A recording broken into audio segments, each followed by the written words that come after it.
¿Estás considerando invertir en fibras para aprovechar la estabilidad de los bienes raíces? Pues el día de hoy platicaremos de este tema con apoyo de Raúl Martínez Solar Espiña, CEO de Fibra Educa, quien nos explicará cómo funciona este instrumento de inversión para que sepas si realmente te conviene destinar tu dinero a este activo. No te vayas, porque ya vamos a empezar.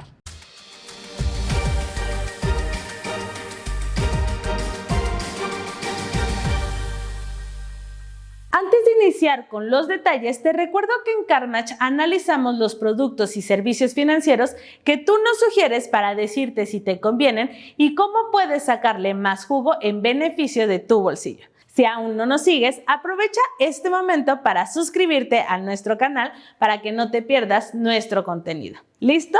Perfecto.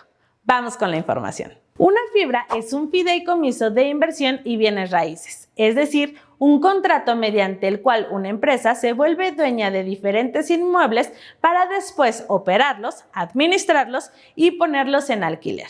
Conozcamos los detalles del funcionamiento de este activo de inversión de la mano de Raúl Martínez Solar Espiña, CEO de Fibra Educa, la segunda fibra más grande de México y la única especializada en la inversión en bienes raíces del sector educativo. Primero, déjame decirte, las fibras técnicamente no son empresas, son fideicomisos. En Estados Unidos existen desde hace mucho, en México tienen alrededor de 10 años que surgió la primera con un cambio legislativo que permitió su creación y su operación. Son fideicomisos, en inglés se llaman REITs, Real Estate Investment Trust Funds. En México son fideicomisos de inversión en bienes raíces y operan como vehículos en los cuales se estructura una figura legal y operativa que les permite a estos fideicomisos comprar, operar, poseer, administrar, desarrollar bienes inmuebles, bienes raíces. Las fibras lo que hacen son dueñas a través de esta figura del fideicomiso de estas propiedades, se encargan de rentarlas y una vez que la rentan, se encargan de los gastos dependiendo de los contratos específicos que tienen que ver con mantenimiento, que pueden tener que ver con aseguramiento de los inmuebles y después de gastos tienen una utilidad. Esa utilidad se paga como una distribución, que sería el equivalente de un dividendo, a aquellos que son propietarios de los certificados de la fibra. En el caso de las fibras se llaman certificados, a diferencia de una empresa, una emisora normal que se llaman acciones. En el caso de la fibra son certificados bursátiles inmobiliarios. En México existen 16 fibras, entre las que se encuentran Fibra 1, el pionero en este tema a nivel nacional y que tiene más de 600 inmuebles, Fibra Macquarie, Fibra Inn, Fibra Educa y Fibra Hotel. Algunas fibras tienen inmuebles que son útiles para empresas de diferentes sectores, tales como escuelas, hoteles, bodegas, entre otros, mientras que otras cuentan con bienes inmuebles de un sector específico como Fibra Hotel, que precisamente invierte en la infraestructura del sector hotelero. Una vez sabiendo qué es una fibra y los tipos que existen, veamos cómo puedes invertir en este activo. La forma es muy similar a la inversión en acciones, pues únicamente debes comprar los certificados bursátiles, ya sea a través de las 35 casas de bolsa que existen o en los más de 50 bancos que ofrecen sociedades o fondos de inversión. En nuestro país es posible encontrar certificados bursátiles hasta por menos de 4 pesos. Por ejemplo, al momento en que estamos grabando este video, Fibra Inn tiene un costo por certificado de 3 pesos con 51 centavos, un valor que se ha mantenido sin variación con respecto al costo anterior registrado. Si deseas conocer el nombre de todas las fibras, cómo invierten y el costo de sus certificados, te dejamos una liga en la descripción del video donde podrás ver la información que actualiza la Bolsa Mexicana de Valores cada 20 minutos en el apartado de fibras. Además de invertir en una sola fibra, tienes la opción de hacerlo en ETFs o fondos de inversión, que son paquetes que crean las casas de bolsa con distintas proporciones de diferentes fibras. Si optas por esta alternativa, considera que requerirás tener conocimiento sobre el comportamiento de varios sectores para saber qué ETF es el más conveniente para ti. Un punto a considerar respecto a los costos de los certificados bursátiles es que, aunque pueden ser bajos, son las casas de bolsa quienes deciden cuál es el monto mínimo para abrir tu cuenta y poder empezar a invertir. Así que considera que en muchas el monto mínimo es de 100 pesos, igual que con la inversión en acciones. Dejemos que el CEO de Fibra Educa nos explique más al respecto. El monto mínimo no lo establece la fibra, el monto mínimo lo establece el intermediario bursátil. Esto es, cuando yo quiero comprar un certificado de una fibra, como el de cualquier acción, tengo que buscar un intermediario bursátil que me permita la transacción. Típicamente son casas de bolsa. Entonces, ¿qué hago? Yo abro un contrato en una casa de bolsa. Hoy hay casas de bolsa que tienen modelos muchísimo más accesibles, donde puedes invertir desde cantidades incluso cercanas a 1,000 pesos. Y yo le puedo decir, oye, quiero que me compres esos 1,000 pesos de Fibra Educa, ¿no? O de alguna fibra. Obviamente, cada casa de bolsa tiene sus propios parámetros, digamos, de límite de entrada con el que puedes aperturar las cuentas. No hay un mínimo. La mayoría de las fibras operamos, digamos, sobre niveles inferiores a los 100 pesos del certificado. Hay algunas que están en menos de 20 pesos. Y técnicamente tú puedes comprar desde un certificado, si así lo establece, lo permite la estructura del contrato que tienes con el intermediario bursátil, o sea, la casa de bolsa. Ahora, ¿cómo obtienes rendimientos al invertir en fibras? De acuerdo con el CEO de Fibra Educa, las ganancias se obtienen por dos vías, las cuales funcionan de manera muy similar a los rendimientos que dan las acciones. La primera es a través de las utilidades netas que genera la fibra, es decir, después de gastos. Y la segunda, por la variación del precio de los inmuebles que, al incrementar, tienen un impacto positivo en el valor de la fibra. Dejemos que Raúl Martínez Solares nos dé mayor claridad sobre este punto. Y a lo que yo tengo derecho cuando compro un certificado es que por lo menos una vez al año la fibra está obligada, no es voluntario, es obligatorio, a distribuir por lo menos el 95% de la utilidad fiscal del periodo. Esto es a diferencia de otros vehículos como las empresas que cotizan en bolsa, donde yo puedo tomar decisiones de no repartir dividendos si estoy buscando consolidar la estructura o el crecimiento. En el caso de las fibras estamos obligadas a pagar esa distribución con base en las utilidades fiscales del periodo. Entonces, dicho de otra manera, el esquema es muy sencillo. Las fibras son propietarias de inmuebles, los rentan, producto de esas rentas, después de sus gastos, queda una utilidad, y esa utilidad es la que le pagan a los dueños de los certificados, que son el equivalente a las acciones. Y del otro lado, lo que ocurre es que con el tiempo, los inmuebles que tú tienes bajo tu propiedad como fibra van variando de valor en el precio, típicamente se van apreciando, y entonces no es automático, pero en términos, digamos, conceptuales, lo que va ocurriendo es que el valor de la fibra va aumentando. Si yo tengo 10 propiedades que hace 5 años el valor del avalúo era de 10 millones de pesos, lo más probable es que algunos años después ese valor de avalúo refleje un cambio en el valor de la propiedad, y eso teóricamente a partir de las transacciones en el mercado se refleja en el precio del certificado. Entonces, tú como inversionista tienes esos dos componentes de ganancia. Un componente líquido, donde te van a pagar tu distribución una vez al año. Hay algunas fibras como Fibra Educa, donde lo pagamos trimestralmente. Esto es cada vez que reportamos resultados, pagamos la distribución, otras que lo pagan una vez al año. Y del otro lado, aquel que tiene un certificado, lo que hace es que va viendo cómo ese certificado puede ir cambiando en el precio.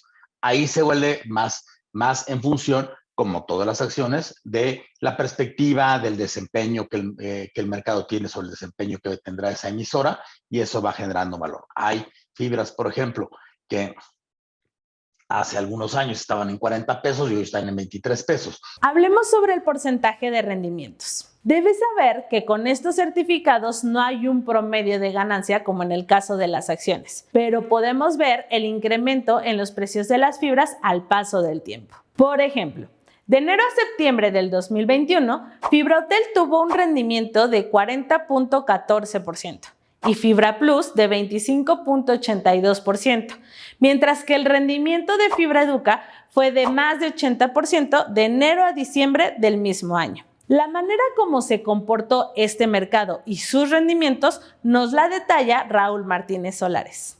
Esta es una gráfica de extraída Bloomberg, donde lo que hicimos es, cada línea es una fibra, y este es el precio del certificado. Obviamente, como no son comparables en el seguimiento, lo que hicimos es que el día que salió la fibra, lo volvemos el día 0, y como si todas valieran 0, vemos cuánto se ha apreciado el valor de cada una. Entonces, ¿Qué es lo que ves? Ves algunas fibras que desde hace 3 años para acá, pues lo que han venido haciendo es perdiendo valor.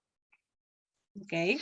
Otras que en algunos momentos han fluctuado, donde, por ejemplo, aquí claramente lo vas a ver, donde en esta zona es el inicio de la pandemia. Todas las fibras mayoritariamente caen con esta incertidumbre en el mercado financiero y todo el mundo cae de precio. Algunas cayeron muy bruscamente y se fueron recuperando en el tiempo, otras cayeron y no se recuperaron. Y la blanca somos nosotros. O sea, hemos ido consistentemente creciendo en el tiempo, no tuvimos una afectación en la pandemia, seguimos creciendo y hemos tenido una apreciación importante a lo largo del tiempo.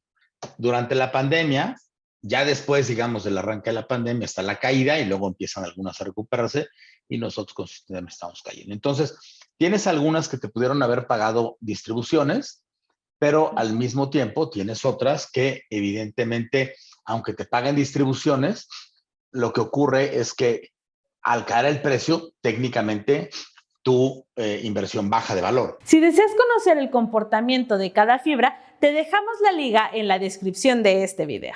Ahora hablemos sobre el plazo recomendado de inversión. Aunque no existe un máximo ni un mínimo, debes recordar que las inversiones que se gestionan en el mercado de valores es mejor contemplarlas a largo plazo para ver un rendimiento real, por lo que podrás considerar la inversión en fibras como una alternativa para consolidar tu patrimonio o incluso para formar un ahorro para el retiro. El CEO de Fibra Educa nos explica por qué. Las inversiones bursátiles, nuestro horizonte de tenencia es de largo plazo. Por definición es de largo plazo. Porque si tú estás comprando y vendiendo rápido de entrada, hay una comisión del intermediario bursátil que te come ahí un cacho. Y dos, nunca estás logrando que se materialice el horizonte de crecimiento de la acción, ¿no?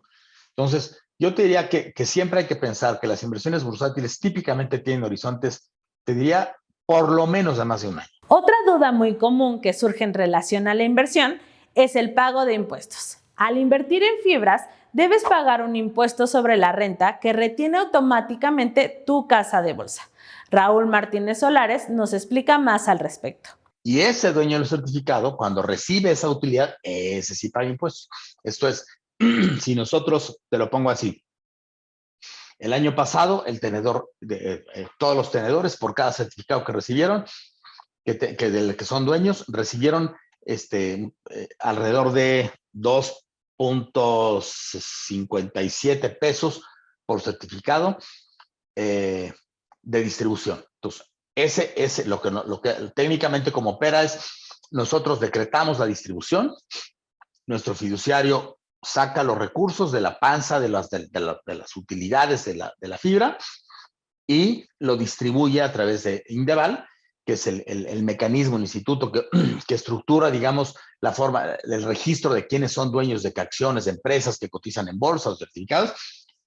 Y ahí dice, Yael Córdoba tiene 100 certificados, ok, a su cuenta en su casa de bolsa, la que sea, le depositamos el equivalente de ese dinero que le tocó por distribución. Una vez que te cae ahí directamente la entidad bursátil, en este caso tu casa de bolsa, está obligada a hacerte la retención del impuesto, ¿no? Y ese impuesto hoy es de alrededor del 10%, te hace la retención a ti, producto del impuesto sobre la renta, porque ya te cayó a ti, persona física, o puede ser una persona moral, una empresa, una entidad, la que sea dueña de los certificados. Ahora, probablemente te estés preguntando qué distingue a este tipo de inversión de la compra de inmuebles. Pues bien, recordemos que la inversión en inmuebles no es nada barata y necesitarás varios miles de pesos para invertir en un solo inmueble, mientras que con fibras puedes empezar a invertir desde menos de 100 pesos. Dejemos que el CEO de Fibra Educa nos cuente a detalle las diferencias entre estos tipos de inversión. Si yo invierto, supongamos en un departamento, ¿no? Entonces agarro esa lana y compro un departamento. Estoy concentrando todo mi valor, mi activo financiero, lo estoy concentrando en una propiedad específica.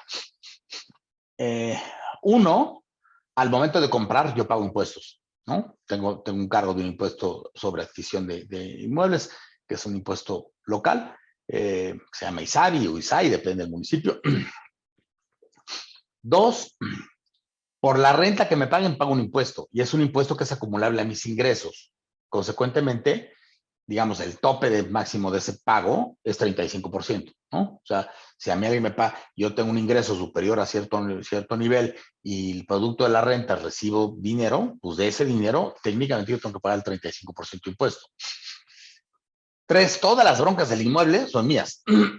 Yo tengo que buscar quién me paga, que si me pagan la renta, si no me pagan la renta, si se me fue el inquilino, si hay que hacer reparación, ¿no? ¿Qué es lo que te permite la inversión en una fibra?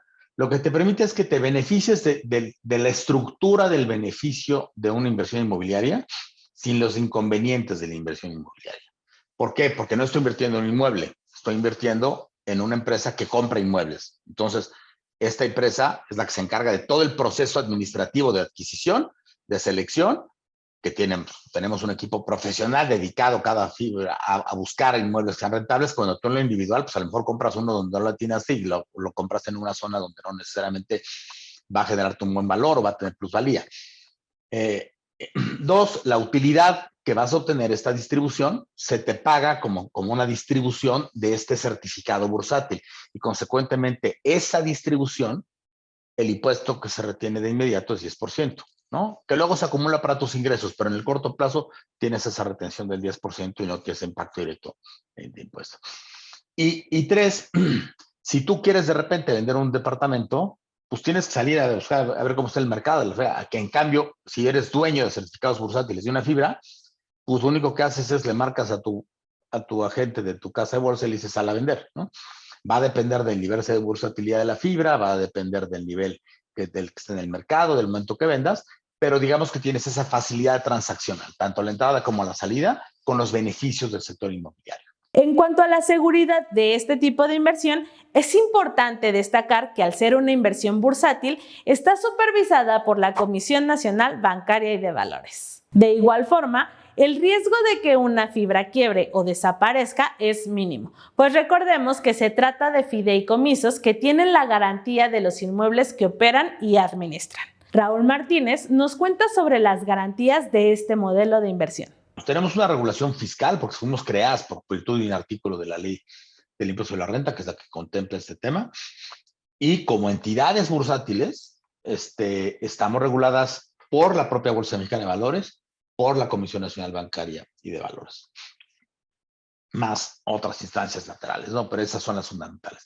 Tenemos obligaciones de transparencia, de presentación de estados de resultados trimestrales, tenemos obligaciones en materia de divulgación de eventos relevantes, si es que estamos haciendo algo, tenemos que hacer el conocimiento del mercado. Tenemos una asamblea de tenedores, por lo menos anual, donde tenemos que presentar los resultados. Estamos obligados a tener auditorías, ¿no? O sea, estamos auditados por empresas grandes, reconocidas, que nos tienen que hacer auditorías. Y tenemos mecanismos internos de gobierno que nos hacen que seamos también muy, muy vigiladas. Como toda entidad pública que cotiza en bolsa, puedes tener eventos que provoquen una depreciación del valor. Lo hemos visto en otros activos, simplemente piensa en Aeroméxico hace algunas semanas, donde pues de por sí venía castigada y cuando se anuncia la negociación de Chapter 11 y este intento de un consorcio por comprar lo que queda en términos de capital, pues las acciones prácticamente se van a cero. Entonces, si tú habías comprado hace algunos años y tenías en tu portafolio eso, pues se te fueron a valor cero, ¿no? O sea, riesgos hay. Lo que ocurre al final de cuentas es que una empresa puede tener problemas financieros y eso usualmente lo vas a reflejar en el precio de la acción, pero los inmuebles ahí están. O sea, físicamente los inmuebles ahí están. En el peor de los casos, lo que ha ocurrido a veces cuando se endeudan mucho es que alguna fibra decida que pues vende parte de sus activos para pagar su deuda y eso, digamos, rebalancea, digamos, su estructura financiera, ¿no? Técnicamente lo que se produce casi siempre son adquisiciones donde una fibra absorbe otra o compra otra o le compra el portafolios y luego ya se produce como tal una desaparición de la fibra, pero digamos hay estructuras de protección de forma tal que no es como que tú un inversionista te amaneces y ya se desapareció la fibra, porque son inmuebles físicos, ahí están los edificios, están los terrenos, ahí están, y eso es lo que técnicamente es un fideicomiso, el fideicomiso, y adicionalmente las empresas que operamos como fideicomisos, que son las fibras, tenemos además de un consejo de administración, tenemos dos figuras. Una figura es el fiduciario, porque tiene que haber un fiduciario que es externo a nosotros, que en el caso de nosotros es INVEX, que es un banco autorizado para ser fiduciario, que él se encarga de vigilar que todo lo que yo hago y hacemos como administradora esté en estricto cumplimiento del contrato fiduciario, del mandato y de la norma. Yo no puedo inventar mañana que sacamos dinero. O sea, ellos tienen que avalar en función de la estructura legal, corporativa, general y particular de esta fibra y de cualquier otra. El fiduciario avala que tus operaciones estén con apego a las normas y autorizadas y a los contratos internos autorizados. Tienes otra figura como empresa que cotiza en bolsa, que se llama representante común, y ese representante común es una figura que en lo cotidiano opera como un representante de los accionistas. Es seleccionado también de forma independiente, entonces en el día a día, como no le puedes preguntar a los cientos de miles de accionistas que hay en el mercado bursátil cosas, lo que tienes es esta figura intermedia que entre asambleas, cuando sí se requiere que haya una participación de los accionistas, cotidianamente está atento a que tu operación también sea en el mejor interés de los accionistas. Entonces, tenemos entidades reguladas. Y por último, y ahí también hay variaciones, hay un énfasis muy importante en los últimos años en temas de gobierno corporativo. ¿Esto qué quiere decir? Que las entidades que cotizamos en bolsa, nuestros órganos de gobierno internos, sean gobiernos que garanticen transparencia, garanticen certeza y garanticen el mejor interés de quién, del público inversionista, no de los administradores. Una de las mejores prácticas es que tengas miembros independientes. Esto es, que sean auténticamente independientes. No son los amigos del fundador, no son los amigos del dueño mayoritario. Es consejeros independientes, calificados como independientes, típicamente por la asamblea, reconocidos como independientes por el representante común, en fin. Si ya decidiste invertir en fibras, hay otros aspectos que debes tener en cuenta, igual que con otros tipos de inversión. Uno de ellos es tu aversión al riesgo. Es decir, qué tan volátil puede ser el valor del dinero que invertiste. Además de tener un corredor de bolsa que te asesore realmente y aclare todas tus dudas. Raúl Martínez Solares Piña ahonda sobre estas recomendaciones. Tu nivel de aversión al riesgo. Si tú eres una persona que le interesa una inversión que de ninguna manera vaya a tener fluctuaciones en el tiempo, las inversiones de activos bursátiles no es lo tuyo, porque van a tener fluctuaciones en el tiempo y a lo mejor en el caso de nosotros de repente estamos en 30, luego sube a 40, luego regresa a 35, luego regresa a 42 y luego se va a bajar a 37 y tú en el día a día estás, si lo estás correteando todo el día, dices, te mueres del susto si no entiendes cómo funciona. Entonces, entender bien cuál es tu aversión al riesgo y tu nivel de conocimiento. 2, una buena asesoría. No todos los promotores de las casas de bolsa dan buena asesoría. Buscar a alguien que te responda las preguntas. No buscar estas ideas de que de repente estoy invirtiendo porque me quiero hacer rico en 3 días, ¿no? Es que invierto en Bitcoin porque va a llegar mañana a 60,000, ¿no? Otra vez, hay mucha gente que se ha hecho rica con Bitcoin y muchísima gente que ha perdido muchísimo dinero en criptomonedas. Entonces, entender bien las tesis de inversión, entender tu horizonte de inversión, entender precisamente el tema, tu horizonte de inversión. ¿Para qué lo quiero? ¿Lo quiero para consolidar mi patrimonio o lo quiero para cascarle, para como una inversión especulativa? Se vale, si te sobra, ¿no? Porque si me estoy especulando con lo que tengo que pagar del próximo mes de renta, pues como que estoy mal. Entonces necesito entender bien cuál es el horizonte de mi inversión. Y por último, hacer una selección adecuada de en qué voy a invertir, que haga match con todo, el horizonte, mi nivel de aversión al riesgo, las condiciones del mercado, ¿no? Y esta última que te decía, es preferible comprar a un precio justo una empresa buena que comprar a una ganga una empresa mediocre. ¿Qué te parece esta alternativa de inversión? ¿Consideras que es un modelo que se ajusta a tus expectativas y objetivos financieros? Cuéntanos qué piensas de la inversión en fibras y si tú ya tienes experiencia en ello, deja tus comentarios en este video, pues nos interesa conocer tu punto de vista. No olvides dejarnos tus sugerencias de temas relacionados con inversión y nos vemos en el próximo video. Hasta pronto.